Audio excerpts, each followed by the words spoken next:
headline act on Sunday is the two biggest net spenders of the summer transfer window. Open. They have signed Victor Gyökeres from Sporting on a For Manchester United have announced the signing of Slovenia striker Benjamin Sesko on a 5-year deal. An iconic Premier League fixture, Manchester United against Arsenal.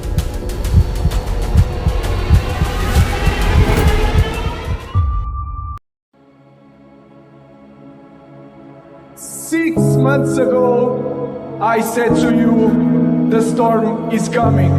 Today, after this disaster season, I want to tell you, the good days are coming.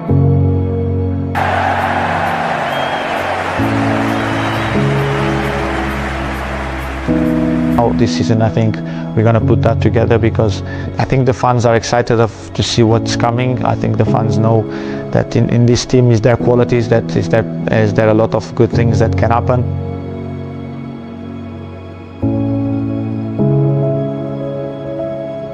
They give us different characteristics. I think they can decide the game, and that is a really important thing to have in a big team.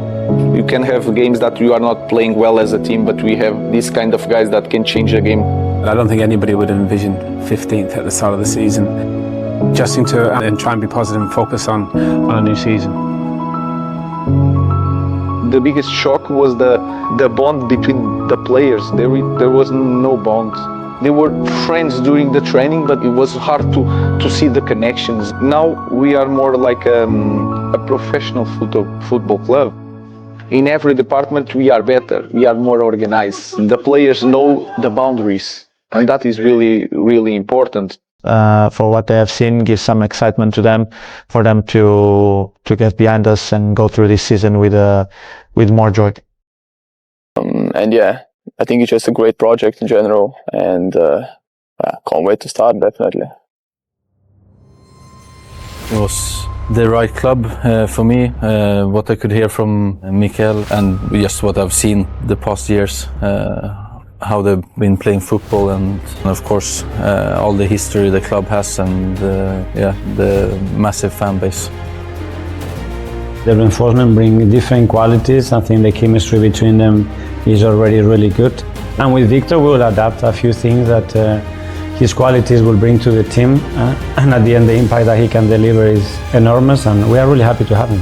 Know enough to be that close and not winning, but at the same time, we have to take all the good things. We've done some incredible things, and we've been really close, and then we just have to find those margins and just focus on that, and then I'm sure we're gonna end up winning it in the end. And that we play, we are expected to win it, and that's exactly what we want. Yes, what a blockbuster to start for both these clubs, and as I mentioned, both desperate to start the season. Manchester United, some strong words there from Bruno Fernandes and from Ruben Amorim, almost wanting to forget last season ever happened. Realistically, from where they are, their worst season for 73-74, where can they go this season? I've seen some people this week tipping them 5th, 4th even. Yeah. Yeah. I mean, they possibly could. No they European possibly could be they possibly could get European football. I mean, they can't, mix it with the big boys. Let's say they've got no chance of getting in there with the Liverpools. Do you like their recruitment? Yeah, I think it's probably wise to recruit at that end of the pitch. I mean, they didn't create much. Certainly didn't score many, and haven't for a while. Didn't really excite going forward, and they've got numbers in midfield and at the back for that matter. So I think if they were going to invest, then I think it was the right area to do. Yeah, and it is. It's a total change, isn't it? Total sea change in terms of the players. I like Cunha. I think he's very, very good. I have a couple of little question marks. That type of player caused a little bit of trouble at Wolves.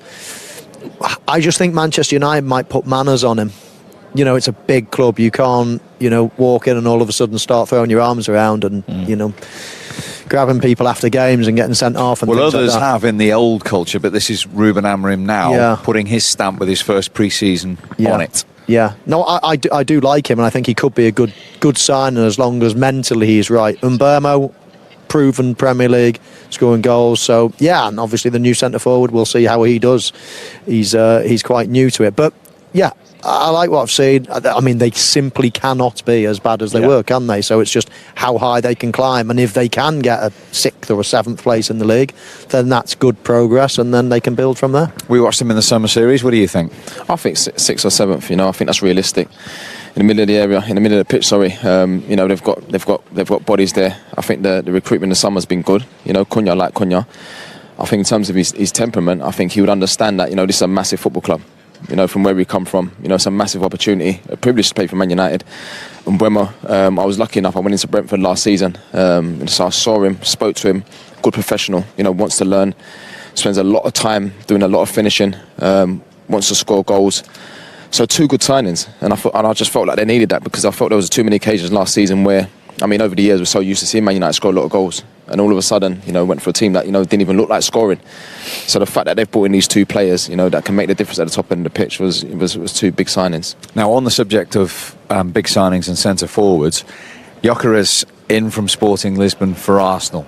Is that the missing link? They certainly hope it is. Is it as simple as that for Arsenal, do you think, Maka? Well, I mean, that is the million-dollar question, isn't it? Is he going to be good enough to drive Arsenal forward to the Premier League? He was at Coventry before he went to Sporting. He did excel at Sporting. You almost felt that Gyökeres wasn't the player they wanted in that number 9 area. It was somebody else, I thought. They eventually brought Gyökeres in. Time will tell. Time will tell. I think the recruitment around, you know, Zubamendi, Madueke, Norgard, they're the type of players that I thought have bolstered the squad. Gyökeres should score goals because Arsenal create lots of chances. Is he going to be good enough individually? You know, we saw Ekitike tonight. He looks like a really good player already. Is he going to be that link-up play? But they have got Havertz and they've got Gabriel Jesus to come back as well. So maybe they'll get away with it. I don't know whether he is top quality number 9 yet. I need to see him in a Premier League environment, in a scenario. I saw Darwin Núñez. I saw Gonzalo Ramos for Benfica. They haven't hit the heights. I don't know whether Gyökeres is going to be like that, just under top quality, or whether he's going to really, really excel. I'm looking forward to seeing what he does in an Arsenal shirt. I really am. Yeah. But Gyökeres or Sesko, it was a toss of a coin. We'll wait and see who's going to be the best out of them. Has there ever been a player that's come over to the Premier League and had so much pressure on them? That position, they've been desperate for years and years and years. Not only that, he goes and asks for number 14 as well. Yeah. So he's got Thierry's number. I mean, talk about pressure. In any way, you know, everywhere you look, Arsenal fans are desperate for a goal scorer. They've got one, no question about that. 50-something goals that season, incredible. So they've got someone that can score the goals, but wow, the pressure on him is immense. And I'm with you. I think, you know, there's question marks about him. You look at Ekitike that comes in today for Liverpool, it's almost like the last thing you think of is pressure, don't you? It's just sort of, well, there's other massive signings around. There's no huge, but wow, down at Arsenal, it's almost like he is the missing link. And if he's good, then they can win it. If he's not, they're not going to win it. It's a massive pressure. Funny enough, he scores all these goals in the Portuguese league. But I was at the game where Arsenal played Sporting Lisbon in the Champions League, and Arsenal went over and battered them. And he never got a kick. And you think to yourself, you wonder what's changed, you know, to whoever's choosing the players at Arsenal, the sporting director, etc., or whether it's Mikel. You wonder what they've seen that they've gone, you know what? He's the one we're going to pin all our hopes on. Because it's not Zubamendi or Marino or Declan Rice. It's the number 9, unfortunately, because that's their missing piece, and they've chosen Gyökeres. So huge amounts of pressure on. Don't miss a moment. Hit subscribe now and join us for the full story.